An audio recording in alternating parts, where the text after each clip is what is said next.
If you accept and if you believe, bibigyan ka ng karapatan ng Panginoon upang maging anak niya.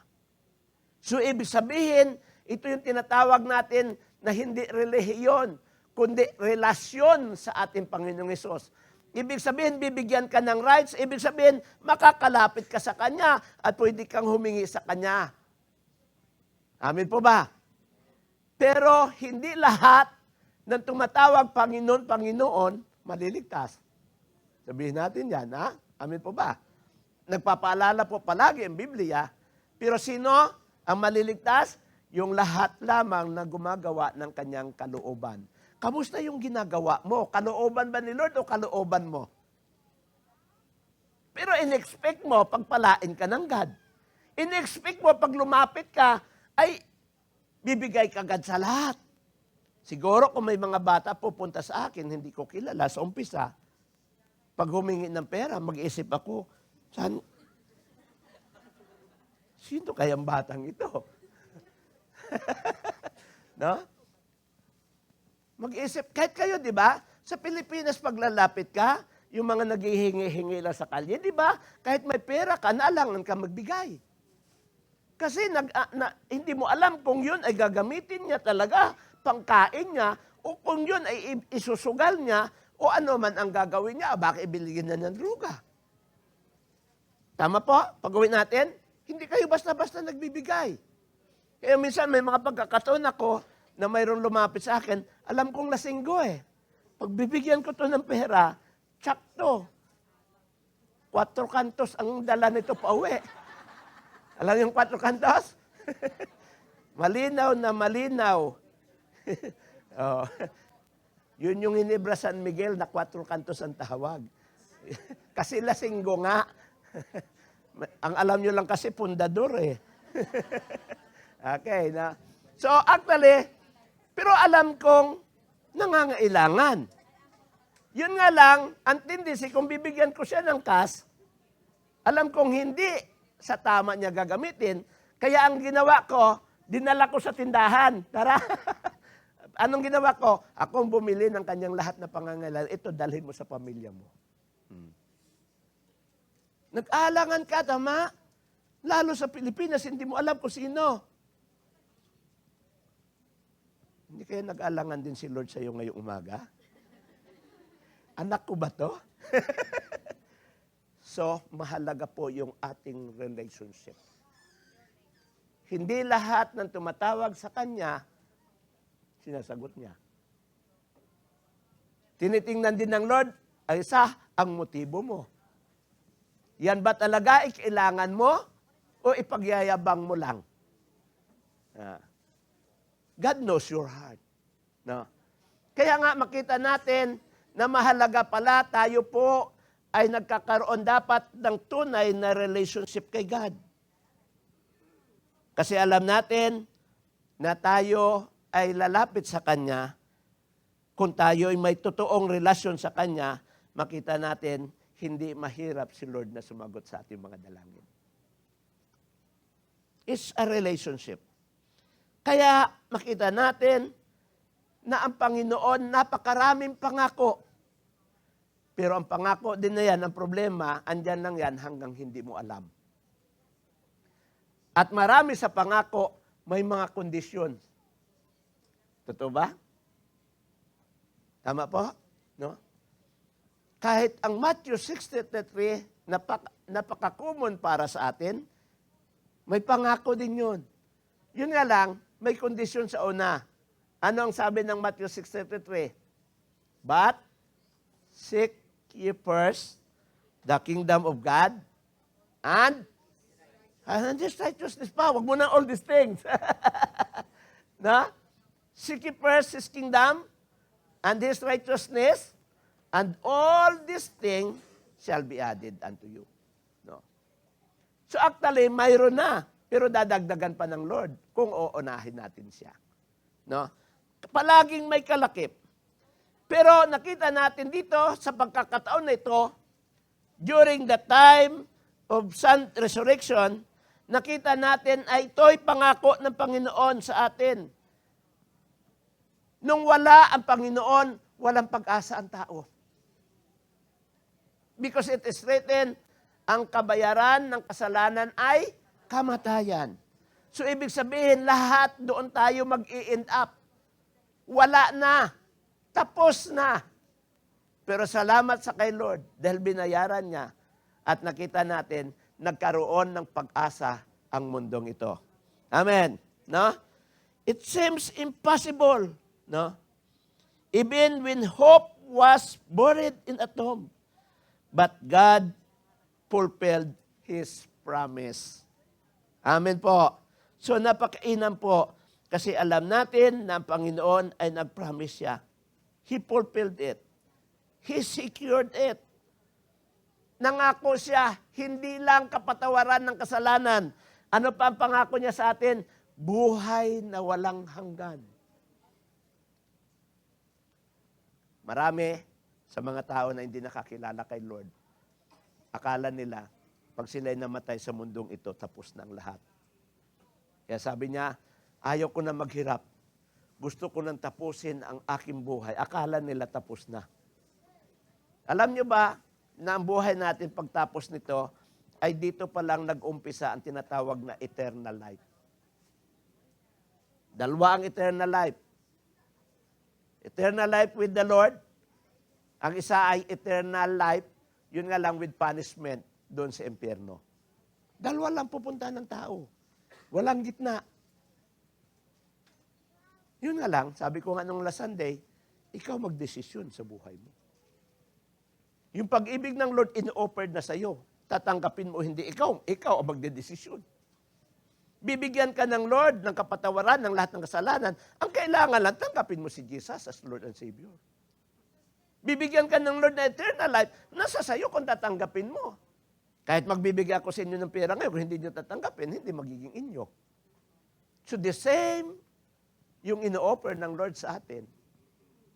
No? Salvation, which is na-fulfilled na niya. Eternal life, which sinecured niya. Nung tayo nabuhay si Jesus Christ, ibig sabihin, yung eternal secured na secured na po to. So if God promised victory over sin and death, He proved it through the risen of Jesus Christ. Dahil sa kanyang muling pagkabuhay, nakita natin mayroong pag-asa tayo. Amen po ba? Kaya nga mga kapatid, ang pangako ng Panginoon, ito po ay ating maasahan. Because if God keep His promise to raise Jesus, He will also fulfill His promise in your life. Marami bang pangako si Lord sa buhay mo? Yes. Ibig sabihin, kayang-kaya ng Panginoon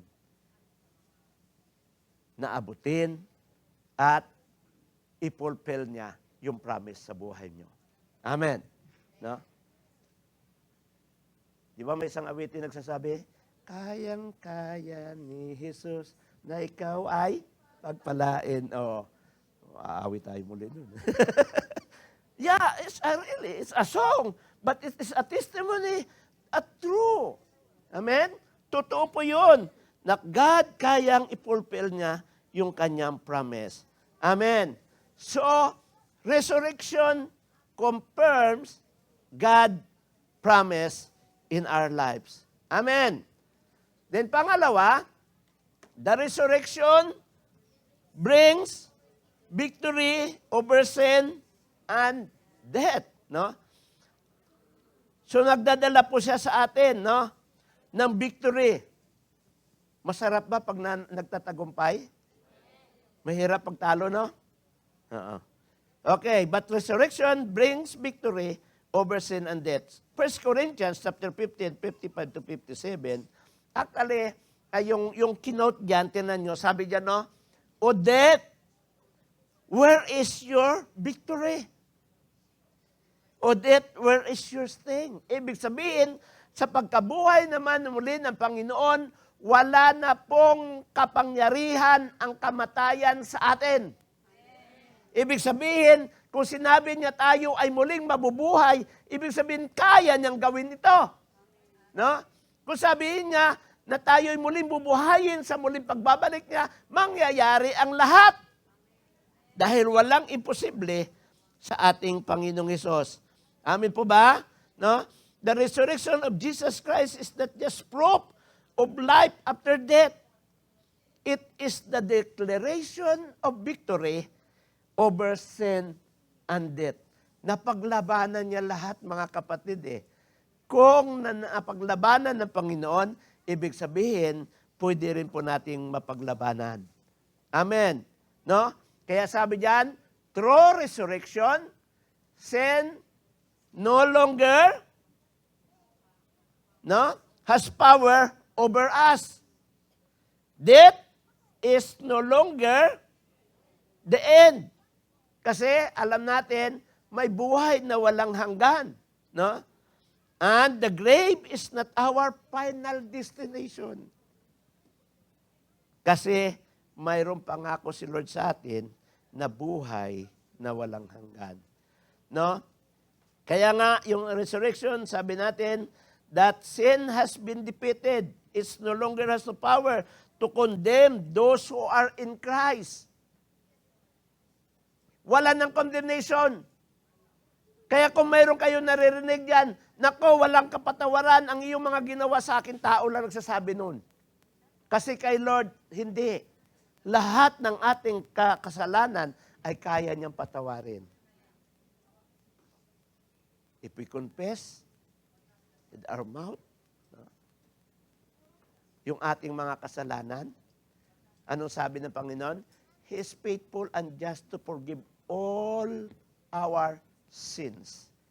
Hindi lang iilan na, lahat ng ating mga kasalanan. So death has been conquered by Jesus.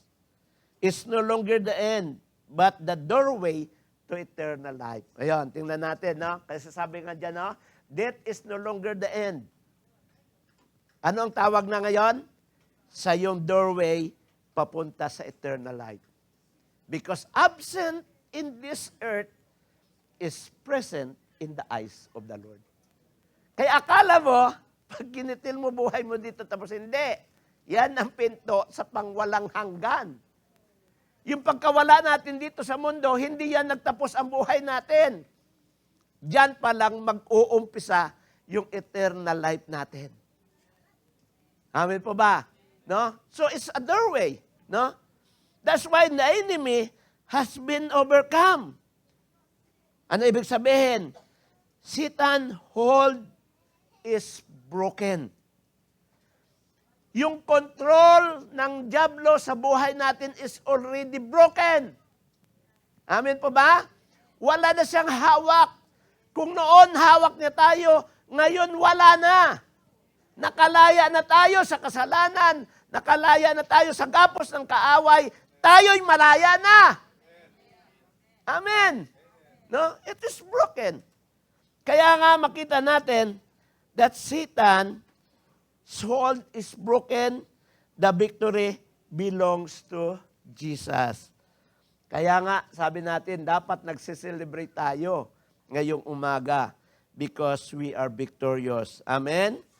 Kaya, minsan din, no, sabi nga ng ibang commentator, sorry dito for the word, sabi na, tanga daw si Satan. Bakit?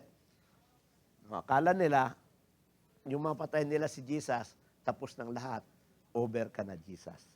Hindi pala. Anong katotohanan? No? Sabi nga, what the enemy meant for defeat, God turned it into a greatest victory. Akala niya napatay niya si Jesus, pero hindi niya alam, yun pala ang magdadala sa tagumpay ng lahat ng katauhan. Amen. No? Kaya, wow. Because Jesus lives, we are no longer slaves to sin, we are free. Because Jesus lives, we are no longer bound by guilt because we are forgiven. Because Jesus lives, we are no longer afraid of death. hindi na tayo takot mamatay. Bakit po? Because we have eternal hope. Amin po ba? Sa totoo, hindi na dapat tayo matakot mamatay. Ang takot lang mamatay, yung walang kasiguraduhan ng bukas. Sino dito takot mamatay? Sabay tanong. Pastor naman, pwede bang ibahin ang tanong? Parang hirap naman sagutin eh. Pero totoo, no? Death will come to all the people. Hindi natin siya pwedeng hadlangan.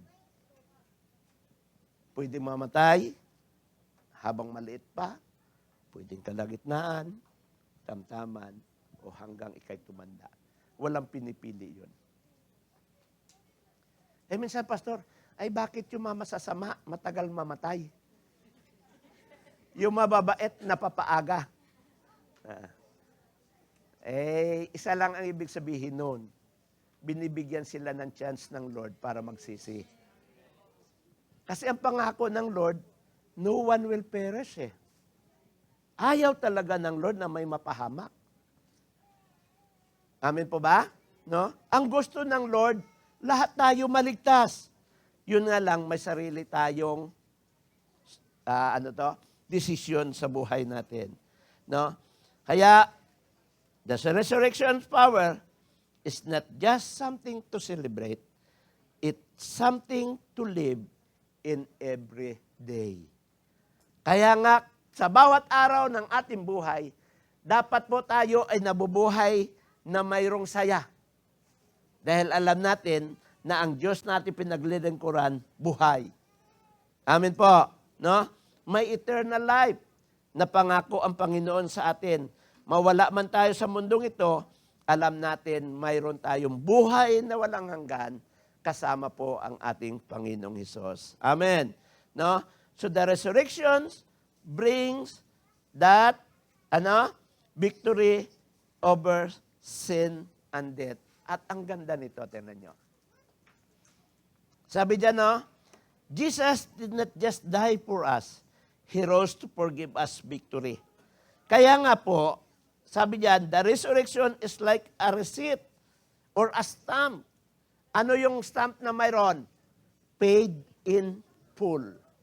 Wow. Pag ikaw may utang at pagkatapos na resibo, paid in full. Parang, hallelujah.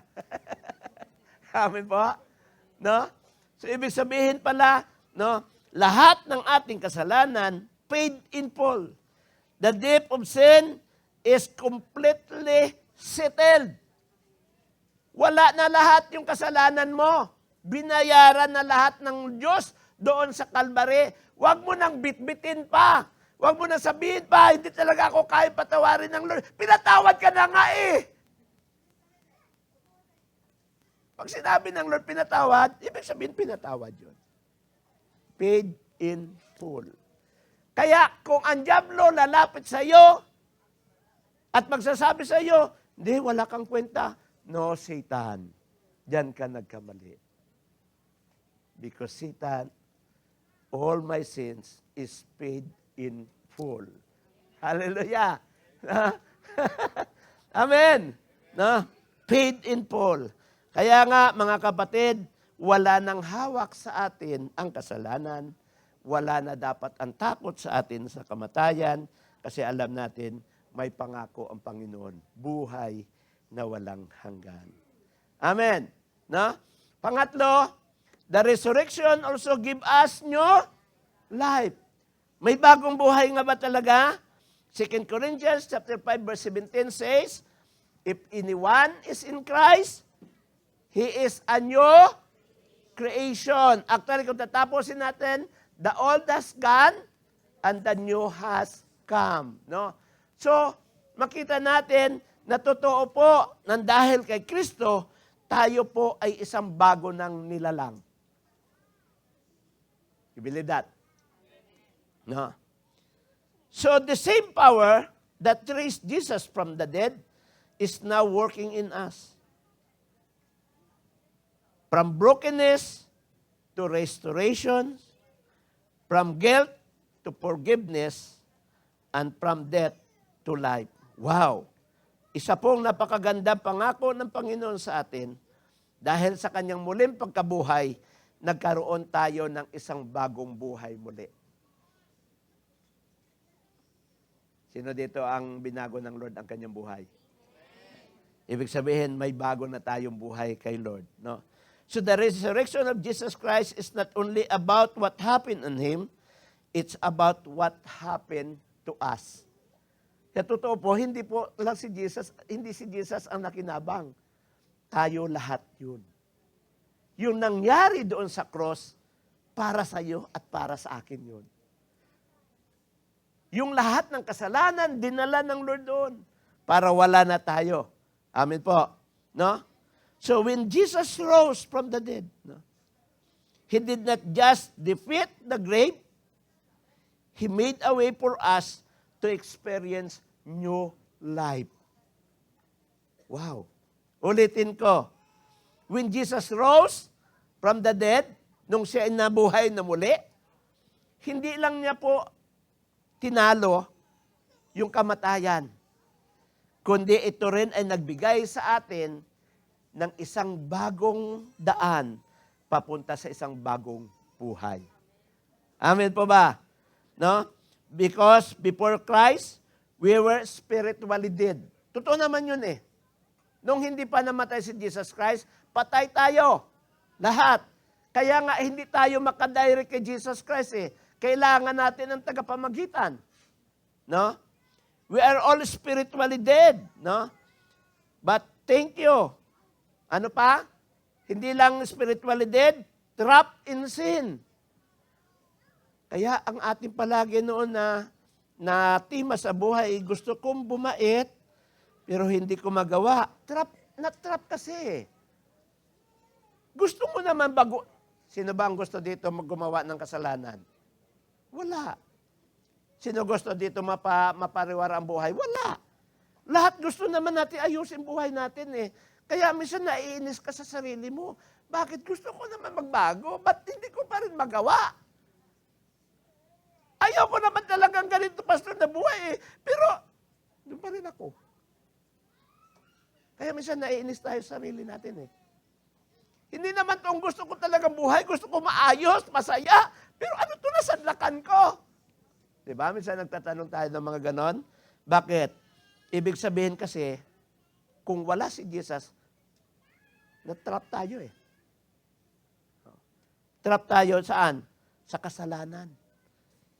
Hindi ka makaalis-alis. No? Gusto mo magbago, pero hindi mo maiwasan. At ano pa? Separated from God. Yun po ang pinakamalaking misery ng buhay ng tao. Ang tayo'y lumayo sa Panginoon. The Bible tells us, apart from God, you can do nothing. Pero bakit pinipili ng mga tao lumayo kay God? Alam niyo kung bakit? Dahil sa kasalanan. Naalala niyo si Eva, si Adan? Pagkatapos silang magkasala, ano nangyari? Nagtago sila eh. Kaya minsan yung nagsasabi mga tao na ayaw kong pumunta sa church kasi ayaw kong masunog. Totoo, hindi naman yung totoo. Totoo, alam nila sa puso nila may kasalanan sila kay God. Nahihiya sila. At alam mo, pag nakagawa ka ng isang kasalanan, yun na rin ang dahilan, minsan ayaw mo pumunta sa church. Kasi nahiya ka kay God eh. At yung hindi ka na makapunta ng isang bisis, kasi may nagawa kasalanan, nasusundan pa yun ng iba pa. Hanggang lumayo ka kay God. No? Yun ang ating mga buhay nung wala pa si Jesus Christ. Unable to save ourselves. Hindi mo kayang iligtas ang iyong sarili. Bagaman no, pag Holy Week nakita natin, ang daming nagtatry. They try to sacrifice their bodies. Tapos ng lahat eh. Naawa na lang ako pag nakikita ko yung mga ganun eh. But sa totoo, we are unable to save ourselves. No? But through the resurrection, everything changed.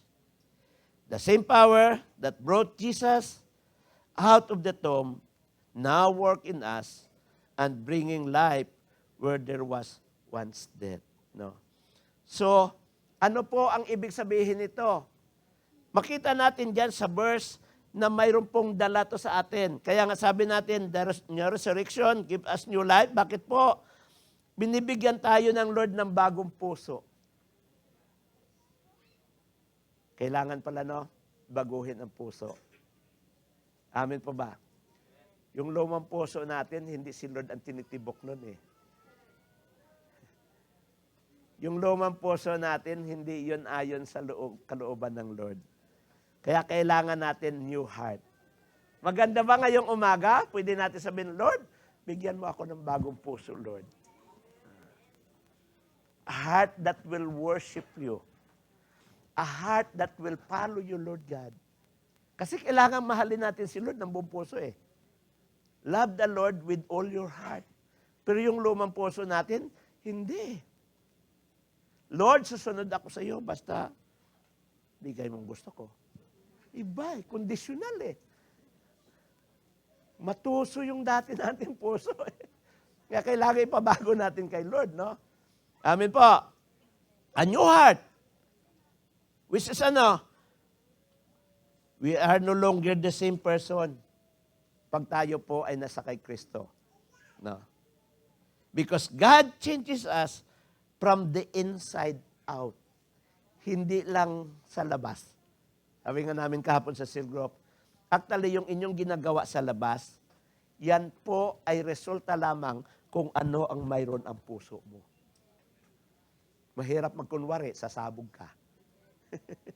Pero pag totoong binago ng Lord ang puso mo, yung smile mo totoo. Smilean mo yung katabi mo ngayon. Ayos na smile ah! Yun talagang pinalaya ng Panginoon. Amen? No? Hindi lang mayroong new heart, there is also a new identity. Bakit po? Kasi sabi diyan, we are no longer defined by our past. Pinatawad ka na nga eh. But ano? But who we are in Christ. Hindi na ikaw yung dati. Yung dati na yon, pinalaya na yung Diyos yun. No? Inilibing na yon. Kaya nga, di ba, mayroon tayong baptism? Kasi yung baptism na yun symbolizes na yung lumang ikaw ay ililibing mo na at pag-ahon mo ay isang bagong nilalang kasama na ang Diyos.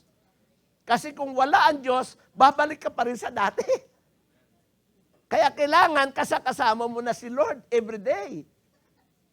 Kaya may isang awitin nagsasabi, every day with you, Lord. Is ano? Is better than the day before. Totoo naman yun eh. Tignan mo, ang daming awit. Yung mga awitin yan, na ma-experience yan nila eh. Every day with you, Lord, is sweeter than the day before. Totoo naman yun. Kasi habang nakikilala mo si God, totoo ba yun? Mas lalo mo siyang mamahalin. Mas lalo mo siyang mamahalin. Habang nakikilala mo ang Panginoon. Kaya nga, every day with you, Lord, is sweeter than the day before. Amen? No? So, nagkakaroon tayo ng bagong identity. Nagkakaroon tayo ng bagong umpisa. Amen? Anyone is in Christ, he is a new creation. Amen po ba? The old has come, and the new has come. So there is a new beginning. No matter how broken your past may be, God offers us a fresh start. Bagong umpisa. Kaya mga kapatid, ngayong umaga, kung sa palagay mo, marami kang mga nakalipas na hindi maganda sa buhay mo, wow! Ang Diyos ay nabuhay para sa iyo at para sa akin. Ibig sabihin, may bagong umpisa ka para kay Kristo. Amen po ba? You are not defined by your past. Because Jesus lives, you can start again. Hallelujah! Palakpakan naman natin ang Lord, ano? Wow! Kaya nga sabi natin, dapat nagsiselebrate tayo. Dahil sa kanya muling pagkabuhay, tayo po ay makakaumpisa muli ng isang bagong umpisa kasama po ang ating Panginoong Hesus. So, today, that's why we just don't celebrate Jesus is alive, but live the new life He has given you. Amen po ba? Binigyan tayo ng Panginoon? Yes. Pang-apat, the resurrection give us a living hope. 1 Peter chapter 1 verse 3 says, He has given us new birth into a living hope through the resurrection of Jesus Christ from the dead. No? So our hope is not dead. Sabi nila, habang buhay may pag-asa. Pero maraming tao nagsasabi, parang wala na akong pag-asa, pastor. No? Sinong gustong magbago? Pero hindi magawa. Kaya feeling mo, wala na. Madalas, napoprostrate tayo pag ang mga tao nangako, ngayong taon, pastor, magbabago na talaga ako. January, mukhang nagagawa pa eh. Pagpasok ng February 1, mukhang nawawala na. Kung minsan, mapoprostrate tayo. Marami ba nangako ng ganon? Napoprostrate tayo na. Kaya, lalo pa, yung nakikita natin na gumagawa ng mga hindi magaganda, palagi ang ating dinideclare. Pero maging careful tayo, mga kapatid. Wala ng pag-asa itong taong to. Sino nagsasabi diyan ganun palagi? Either minsan sa pamilya, either sa mga anak natin, kapatid natin. Huwag pala natin sabihin na wala ng pag-asa. Kasi kay Lord, lahat may pag-asa. Amen po ba? No? Kay Lord pala may pag-asa. At yung kanya muling pagkabuhay ay nagdala po ito sa atin ng isang bagong pag-asa.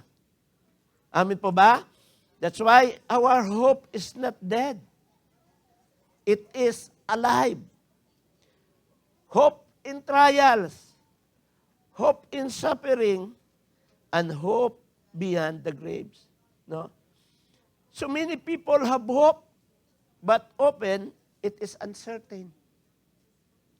Totoo naman yun di ba? No?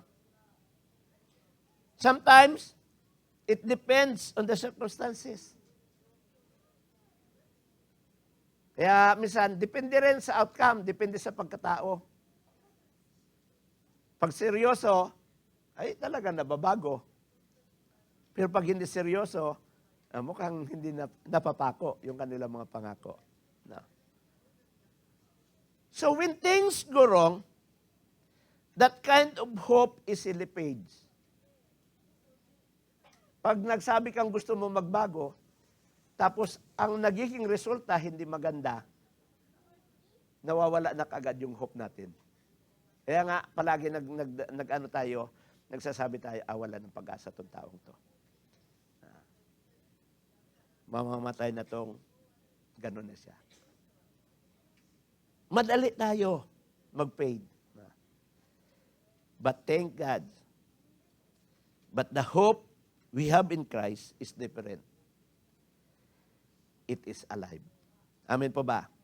Hindi lang siya alive, unshaken, and eternal. Amen po. Naniniwala kayo? No? So, when Jesus rose from the dead, He secured the hope because that cannot be destroyed by trials. Amen po ba? No? Yung hope natin, hindi po yun basta-basta masisira ng mga pagsubok na mayroon tayo. Totoo ba yun? Kasi sabi ko nga palagi sa inyo, pag ikaw ay nakakaranas ng mga pagsubok, pasalamat kay Lord. Sino dito nagpapasalamat pag may pasubok? Lord, salamat sa pagsubok. Ganun ba yan? Parang hirap magpasalamat na sa pagsubok. Bibihira po nagsasabi, Lord, salamat sa pagsubok. Pero sa totoo, tingnan nyo na sa bawat pagsubok, sa kabila nun, mayroong biyaya yun. If there is a testing, there is a blessing. Kaya kung titingnan mo lang yung pagsubok, madidismaya ka. Mawawalan ka talaga ng hope. Pero pag nakita mo sa kabila nun, mayroon palang pagpapala, hindi ka titigil. Amen po ba? Kaya nga, yung hope natin ay hindi yun basta-basta masisira ng mga trials sa buhay natin. Yung mga trials na dumarating sa buhay mo, pinapalakas ka lang. Ang bata, pag yan nadadapa, hindi yan tumitigil na paglalakad. Pag yan nahulog sa hagdan, kahit sabihin mo, huwag kang umakyat, aakyat pa rin yan. Kahit nakandabukol-bukol yan, aakyat pa rin. Hanggang matutong lumakad yan. Totoo ba yan? Hindi sila tumigil. Ay kung ang bata siguro tumigil na paglalakad, baka lahat kayo ngayon kilambit-bitin namin. Sa kanya din. So, ibig sabihin, kung ikaw ay nakakaranas ng pagsubok ngayon, hindi po yun ang magdidetermine sa iyo ng inyong hope. Dapat si Jesus ang ating inspiration. Because Jesus, rose from the dead. Kaya sinicure niya yung hope na yun. Kaya hindi siya ang makapagsisira sa atin, yung trials. Ano pa? Cannot be shaken by circumstances. Kahit ano po ang pinagdadaanan mo mga kapatid ngayong umaga, pansamantala lang po yun. Ang Diyos na nangako sa iyo buhay. He is alive. Ibig sabihin, kaya niyang sagutin, kaya niyang baguhin lahat ang iyong circumstances bukas. Pero kung tumigil ka ngayon, hindi mo na makita yun. Kaya kailangan magpatuloy. Our hope in Christ cannot be shaken by circumstances. Our hope in Christ cannot be taken away by death. Because the resurrection reminds us that no matter how dark things may seem, God always has the final words. Ulitin ko. The resurrections remind us that no matter how dark things may seem, sa pinangin mo, gaano man kadilim yung iyong nararanasan ngayon, kabigat ang iyong problema ngayon, God has always the final word. Kahit ang buhay natin, hindi si Satan ang magbibigay ng final words. Hindi ang doktor ang magsasabi ng final word sa iyo. It's God. Maring sa doktor, wala nang gamot ang iyong karamdaman.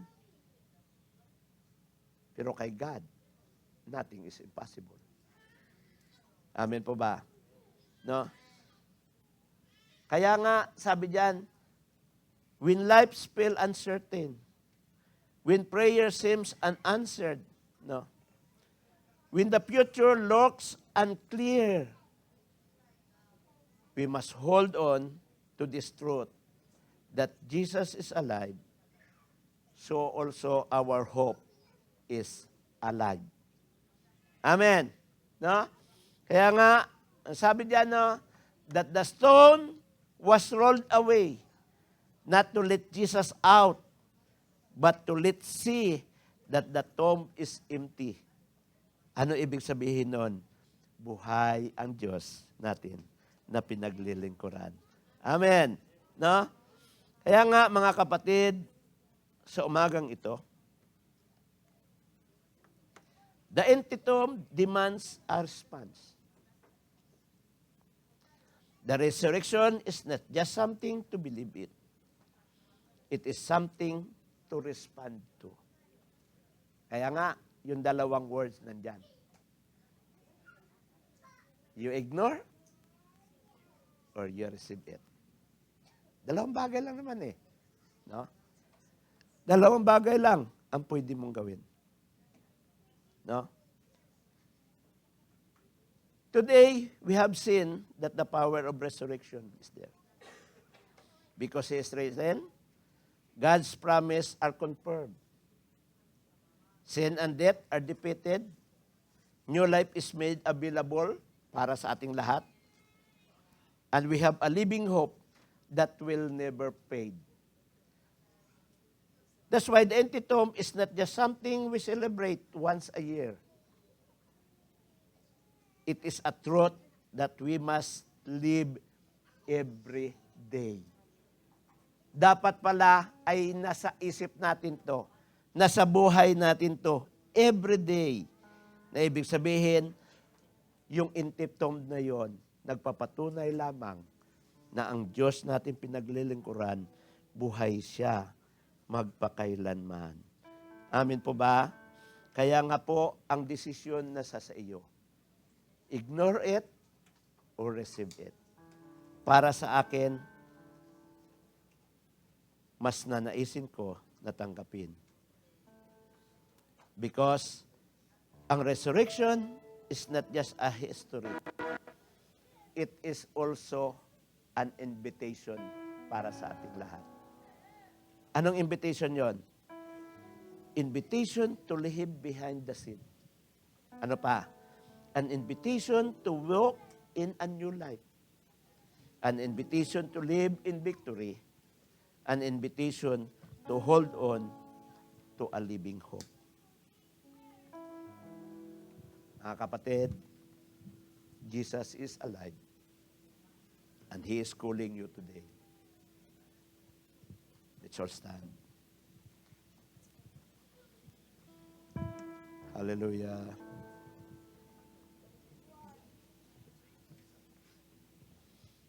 Ang isang tanong na iwan ko sa inyo ngayong umaga. Will you trust in Him? Magtitiwala ka ba sa ating Panginoong Hesus?